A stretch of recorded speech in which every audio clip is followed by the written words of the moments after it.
시청자 여러분 안녕하십니까. 지역 현안을 속 시원하게 이야기하는 헬로 이슈토크입니다. 치열했던 제22대 국회의원 선거를 뒤로 하고 헬로 이슈토크는 우리 지역 당선인들을 함께 만나고 있습니다. 지역 주민들을 대표해 정부를 견제하고 또 입법 활동과 함께 지역 발전을 책임질 새로운 일꾼들을 만나봅니다. 자, 오늘은 인천시 부평 을 선거구에서 승리한 더불어민주당 박선원 당선인과 함께합니다. 안녕하십니까? 안녕하십니까? 예, 치열했던 선거였죠. 네, 치열했습니다. 지금 당선이 되고 난 뒤에 저희가 지금 사전 녹화를 하고 있는데 이 시점까지 어떤 일정들, 당선 소감 먼저 여쭤보겠습니다. 예. 존경하는 부평 주민 여러분, 부평구 을 주민 여러분 안녕하십니까? 여러분들의 지지와 성원에 힘입어 치열한 이번 선거에서 당선이 된 박선원입니다. 여러분들께서 원하시는 바, 또 여러분들께서 기대하시는 바, 또 제가 여러분들께 공약하고 정말 심부름센터 같은 일꾼이 되겠다라고 말씀드린 것들을 그대로 실행하기 위해서 최선을 다하겠습니다. 진심으로 깊이 머리 숙여 감사드립니다. 네, 제가 좀 마음이 급했나 봅니다. 어떤 일정들을 먼저 여쭤보려고 그랬어요. 네. 자, 당선 이후에 당 일정도 있었을 거고 또 지역에 또 감사 사례 인사도 다니신 것 같고 행사 벌써부터 뉴스에 이렇게 사진에 많이 등장하고 계세요. 자, 어떤 일정 그동안 소화하셨습니까?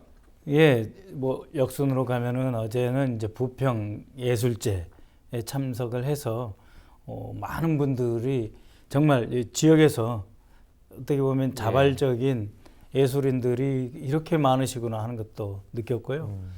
또 무대 공연부터 서예, 음악, 그리고 이제 그림, 미술까지 전 분야를 아우르는 부평 문화예술제에 어제 참석을 했고, 그 전날 토요일 그리고 금요일은 이제 장애인의 날 행사가 있었습니다. 근데 부평예술제에서는 우리 부평의 문화적 풍성함을 느꼈다면 또 장애인 날 행사에서는 아무래도 우리 지역에 가불 지역 합쳐서 2만 5천여 분의 장애인 분들이 함께 살고 계신다라고 하는 현실, 또 중증 장애인이 만여 분 이상 계신다라고 하는 현실을 또 실감하였습니다. 이렇게 선거 끝나고 여러 가지 크고 작은 행사 가리지 않고 다니고 있는데요.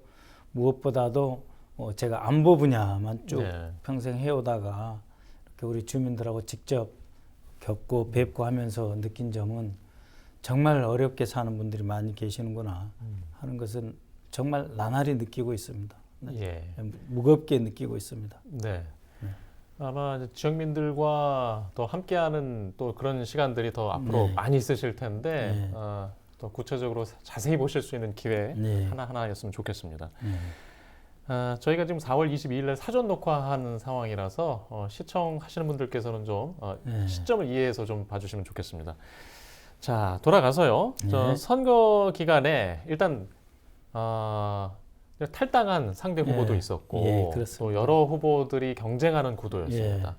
결국엔 이제 승리를 하셨는데 승리 요인을 어떻게 돌아보고 계십니까?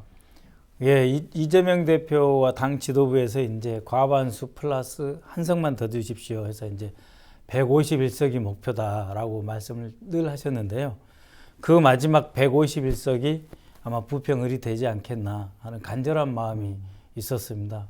그래서 특히 왜냐하면 우리 홍영표 의원께서 탈당하시고 또 다른 정책 결정을 하셨기 때문에 결코 쉽지 않은 선거 기간이었습니다. 다만 우리 민주당 당원들뿐만 아니라 지지자분들이 이렇게 2년 동안 윤석열 정부가 나라를 어렵게 하고 우리 삶을 힘들게 했는데 그대로 둘 수는 없지 않느냐라고 하는 일종의 심판론, 소위 선거에서는 바람, 구도, 그 덕을 좀 제가 많이 보았다. 제 자신의 어떤 역량이나 능력보다는 객관적으로 이 상황을 바꿔달라고 하는 지역 주민들의 염원이 더 크게 작용했다라고 하는 점을 제가 있는 그대로 겸손하게 받아들이고 있습니다. 또 그것이 가장 큰 승리의 원동력이었기 때문에 할 일이 참 많다, 이런 두려움과 책임감을 느끼고 있습니다.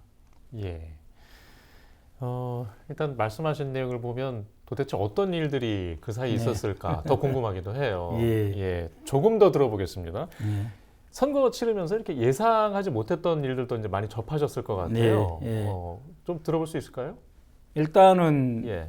제가 이쪽에 이제 소위 투입될지는 몰랐어요. 그게 예. 이제 가장 큰 어려움이었습니다. 2월 29일 날 당에서 이쪽에 가서 전략 예. 경선을 하라라고 하는 것이 가장 어려웠고요.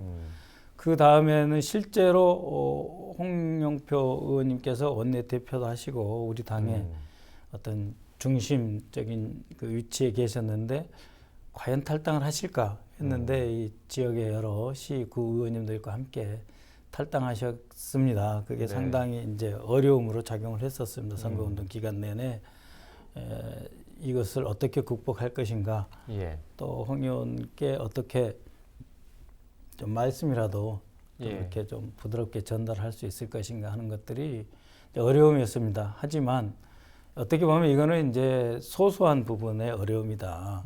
어차피 민주당 내의 이야기인 것이고 예.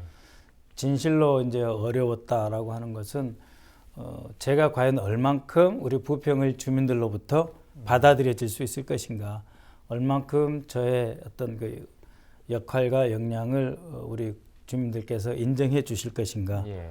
또 과연 저에게 일을 시키실 수 있는 마음의 문을 여실 것인가 하는 게 제일 어려웠습니다. 그 어떻게 측정할 수도 없고 예. 가늠할 수도 없고 그냥 정성을 다하는 길밖에 없지 않습니까? 그래서 본질적으로는 이게 제일 어려웠습니다. 예. 마음을 제대로 얻는 것, 예. 그것이 어려웠습니다. 일단 선거구를 이렇게 저희가 선택을 하면서 네. 이제 준비 기간이 이제 길다고 할 수는 없었어요. 네, 예, 좀 그렇습니다. 비교적 짧았는데 네. 그럴수록 이제 지역 현안을 이해하는 시간도 좀 네. 부족하셨을 것 같고 또 공약을 준비하는데도 어려움이 있었을 네. 것 같고 예. 그렇다고 해서 준비를 덜 했다는 것이 아니라 예, 좀 예. 어려움이 있었을 것 같은데 이제 예. 앞으로 또 책임지셔야 될 일도 있기 때문에 네. 어떻게 준비하셨고 또 앞으로 어떻게 채워 나가실 것인지 좀 네. 말씀해 주시죠. 예, 말씀하신 대로 준비 기간이 짧았기 때문에 공약을 준비하는 것도 결코 쉽지 않았습니다. 다행히 우리 지역에서 한 10여 년 이상 예. 우리 부평에 대해서 아주 잘 아시는 분으로부터 이제 밤 10시부터 1시까지 이렇게 좀 활동 끝나고 과외 받으셨고 과외, 집중 과외도 받았고요. 그다음에 이제 전현 시의원 구의원님들하고 이제 토론을 예. 통해서 어떤 공약이 가장 시급하고 우리 주민들의 삶에 예. 직접적으로 효과를 드릴 수 있는 공약이 될 것인가 하는 거하고 과연 이 공약이 실현 가능한가 하는 점, 그런 것 때문에 많은 토론을 했습니다. 또 하나는 실현이 좀 어렵더라도 이거는 예. 꼭 해야 되지 않느냐. 예. 경인고속도로의 지하화, 또 우리 경인철의 지하화를 통해서 우리 부평이 이 고속도로와 전철에 갇힌 지역에서 좀 탈피해서 뭔가 예.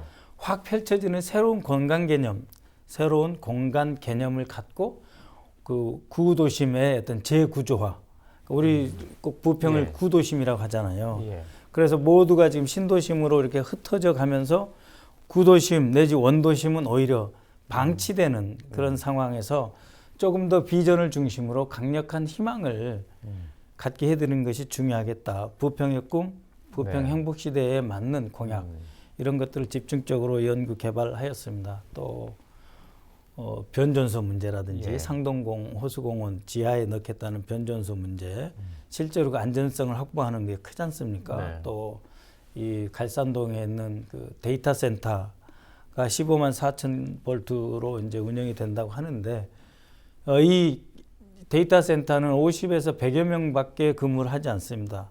건물은 매우 크고 현대식이지만, 그래서 우리 지역에 고용 창출도 안 되고 전기는 엄청 많이 갖다 쓰고 부평 전력 갈산 전력 갖다 쓰면서 지역에 갖다 준 경제적 효과는 없는데 이 문제는 어떻게 대처할 것인가 등을 포함해서 굴포천을 더욱더 우리에게 친숙한 환경 공간으로 발전시키는 것, 또 우리 지역에 이제 재건축 재개발이 많은데 이 부동산 시장이 이렇게 좀 화랑기면은 크게 어려움이 없는데 지금 화랑기였다가 다시 이제 정체해서 하강 국면으로 들어가는 이 상태에서 이미 재건축 심의 절차를 밟고 있는 예. 매우 큰 단지들이 몇 개 있거든요. 이런 부분을 선도직으로 빨리 지정을 해서 예. 용적률도 좀 상향시키고 뭐 기부 체납도 좀 조건도 더 좋게 그 평수는 늘리지만 또 높이를 높임으로써 경제성도 함께 가져가서 조합원들이 이익을 볼 수 있는 구조가 무엇이 있을지 또 실제로 이분들에게 행정 법률 지원을 어떻게 할 수 있을지 하는 것들에 대한 고민들을 공약에 반영시켰습니다. 말씀 주신 대로 정말 제가 발로 뛴다고 하지만 샅샅이 다니는 데는 한계가 있었다는 점을 우리 주민 여러분들께 인정을 합니다. 그래서 더 열심히 뛰면서 더 열심히 만나지 못한 분들 찾아뵙고 제 공약의 현실성과 실천성을 높이도록 노력을 하겠습니다. 다만 한 가지 자부하는 거는 이제 예. 인천시에서 국제협력투자유치 특별보좌관 예. 또 인천발전연구원에 잠시 연구위원으로 있으면서 인천이 경제수도 인천으로서 어떻게 발전해 나가야 된다는 예. 기본 비전과 또 실제로 들여봤던 경험이 있었기 때문에 여러분들의 꿈과 희망을 함께 하는 그런 공약을 개발할 수 있었습니다. 많은 분들이 함께 해줬습니다. 지역 주민들도 계셨고요. 예. 하다못해 원적산 황토길 말씀해 주신 부분도 계셨는데 또 워낙 그게 귀중하다, 소중하다, 일상 건강에 예. 그런 말씀 계셔서 그 공약을 내놨더니 무슨 구의원 공약이냐 그런 그 비난 아닌 비난도 받았습니다만 또 주민들이 소소하지만 중요하게 생각하는 예. 그런 공약도 집어넣고요. 또 만약에 한 가지 덧붙여도 된다면 우리 젊은 세대 공약을 좀 짧게 좀 응축적으로 넣습니다. 우리 젊은 세대가 미래에 대한 희망이 없지 않습니까? 예. 대한민국이 어떻게 외적의 침입을 5천 년 동안 1000번 받았다 그러잖아요. 5년에 한 번씩 외적의 침입을 받았음에도 불구하고 이렇게 꿋꿋하게 위대한 한민족의 역사를 일구 왔는데 35년, 40년이 지나면 국가 소멸 단계에 들어든다. 인구가 절반 이하로 네. 준다라고 하는 암울한 이런 그 예측에서 벗어나기 어렵거든요. 그래서 우리 젊은 세대, 젊은 층과 함께하는 공약, 실행할 수 있는 공약, 예. 근본적으로 새롭게 접근하는 것이 매우 중요하다고 생각합니다. 그래서 저는 그 기성세대로서 좀 스스로 반성하는 예. 반성적 접근, 그러니까 젊은 세대, 미래 세대를 위해서는 좀 반성하는 태도로 근본적으로 좀 다시 봐야 된다라고 하는 점을 조금 그 공약에는 넣었는데요. 젊은 층과 그 공약을 개발하면서 직접적으로 크게 많이 이렇게 대화는 못했습니다. 예. 우리 당의 기본 방침에서 우리 내부 정책팀에서 토론한 결과이기 때문에 부족하지만 의미 있는 시도로서 담았습니다. 예. 예, 뭐 이렇게 많은 이야기를 하고 싶으셨을 텐데 선거 기간에 치열하게 싸우느라고 아마 이렇게 설명을 차근차근 해주신 거는 지금이 아마 처음이지 않을까 그런 생각도 듭니다. 들어보니까. 자, 당선 직후에 자, 주어진 제1의 책무는 국민의 삶을 보호하고 살피는 것이다. 라는 발언을 하셨어요. 네, 그렇습니다. 왜 이런 표현을 하셨을까요? 이제 추상적으로 예. 국가 안보를 오래 담당을 했기 때문에 국민의 생명과 재산과 국토를 수호해야 된다라고 하는 것들을 일을 해왔지만 구체적으로 예. 우리 주민들, 우리 이 자리에 이 앞에 계시는 우리 유권자분들의 실질적인 삶을 함께하고 들여다봐야 된다라고 하는 것이 정말 그 무거운 말로 저한테는 스스로 느껴집니다. 자기 하나 감당하기도 쉽지 않은데 실제로 들여다보면 우리 부평 을엘 지역에 정말 어려운 분들 많으시거든요.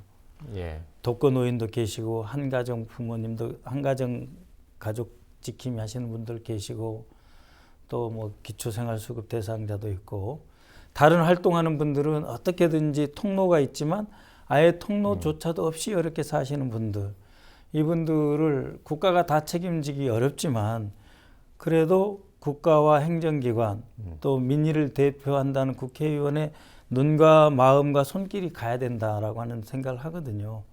그래서 그 국민의 삶을 보호하고 살피는 것 그것이 구체적이고 추상적인 것이 아니라 매우 실질적이고 구체적으로 시의원과 구의원님들과 구청, 동사무소 함께 하는 것이 제1의 책무다라고 정말 진심으로 그렇게 생각하고 있습니다. 예, 알겠습니다. 선거 경쟁 때 이제 한국지햄 부평 공장의 예. 지속 가능성 확보에 대해서 다른 후보들과는 좀 다른 식견으로 말씀을 하셨던 걸 제가 예, 기억을 합니다. 그렇습니다. 예. 이 자리에서 다시 말씀해 주시죠. 예, 지금 이제 한국GM 부평 공장이 우리 지역 사회에서 얼마나 비록 계속해서 줄어들고 있긴 하지만 얼마나 여전히 큰 비중을 차지하는지 또 얼마나 좋은 일자리고 우리 지역 경제에 기여하는지 잘 아실 겁니다. 근데 3월 8일 날 그 GM 본사에서 약 6,300억 원에서 6,800억에 해당하는 그 새로운 투자를 취소하겠다.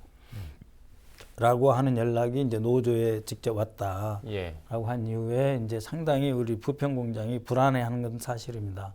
현재 차종 하나를 생산하고 있는데 추가로 생산을 해야 부평 공장이 더욱 이제 활력을 되찾게 되는데 계획을 몇 달 되지도 않아서 취소한다고 하니 얼마나 힘든 일입니까? 그래서 저는 이 결정이 과연 그 GM의 그 미국 본사에서 그 경영 전략상에 내린 합리적인 결정일까? 아니면 현재 미국 대선에서 트럼프 후보도 그렇고 바이든 대통령도 그렇고 어쨌든 미국 내에서 스스로 생산하는 것을 늘리겠고 해외 생산은 줄이겠다라고 하는 방침에 정치적으로 따라가 주는 것일 수 있지도 않겠나. 그래서 조금 더 지켜봐야 된다라고 하는 입장이었고요. 그것을 확인하기 위해서 필요하다면 GM 본사도 가야 된다. 왜냐하면 지난 몇 년 동안 이 부평 공장 더 멀리 가면은 이제 군산 공장 시절부터 해서 얼마나 노력을 많이 했습니까? 우리 나라 돈도 많이 투입이 된 거거든요. 그래서 이 부평 공장을 지키는 일은 우리 국내에서 GM 본사가 이 부평 공장에 내리는 지시 그것만 들여다보고 또 산업은행하고 갈등 내지는 긴장 속에서 기다리고 있는 것은 답이 아니다. 그래서 이런 그 결정들이 다시 되돌릴 수 있도록 GM 본사라도 찾아가겠다 하는 입장은 여전합니다. 그렇게 해서 GM의 그 전기차 생산의 아시아 전진 기지가 된다면 그거는 충분히 가능성이 있지 않냐. 부평 공장에 있는 우리의 숙련 근로자들과 그다음 세일즈 영업 능력 그리고 대한민국의 그 어떤 그 입지 또 그다음에 여러 가지 그 부속품을 조달받을 수 있는 우리나라 자동차 산업의 발달 정도 이런 것을 보면은 이 부평 공장의 그 GM에서 전기차를 생산하는 것이 GM의 전략적 목표에 부합한다.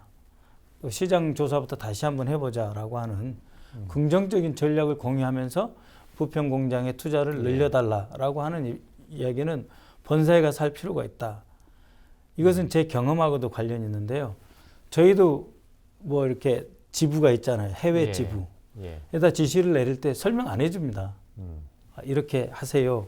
이렇게 하기 바람. 그 배경이나 이런 거 이야기 안 해주거든요. 그러면 거기서는 그냥 일을 할 뿐이지 어떤 각도에서 이 지침과 지시가 내려온지 몰라요. 그런 것처럼 부평 공장에서 받은 지침이나 지시라고 하는 것이 본사의 의중이나 전략적 판단 내지는 설명이 충분히 없이 내려온 것이라고 저는 보거든요. 그래서 본사를 가서 좀 같이 머리를 맞대고 함께 상생의 길을 찾는 것은 꼭 필요하다고 봅니다. 알겠습니다. 마지막 질문 드려야 될 것 같아요. 시간 관계상. 뭐 대표 공약들 중에 또 나머지 한 가지 더 말씀해 주시죠. 대표 공약은 많이 있습니다만 무엇보다도 우리 당과 제가 여러분들께 약속드렸습니다. 25만 원 민성회복 지원금을 지역화폐로 지급하도록 하겠다. 12조에서 13조 든다고 합니다. 대표께서 윤석열 대통령을 만나시거나 아니면 우리 국회가 열면 반드시 이거부터 실천하도록 꼭 하겠습니다. 그래서 우리 지역 경제 자영업 마중물이 돼서 좀 활성화되도록 최선을 다하겠습니다. 오늘 말씀 고맙습니다. 여기까지 듣겠습니다. 고맙습니다. 제22대 국회의원 선거 부평구 을선거구에서 당선된 더불어민주당 박선원 당선인과 함께했습니다. 시청해주신 여러분 고맙습니다.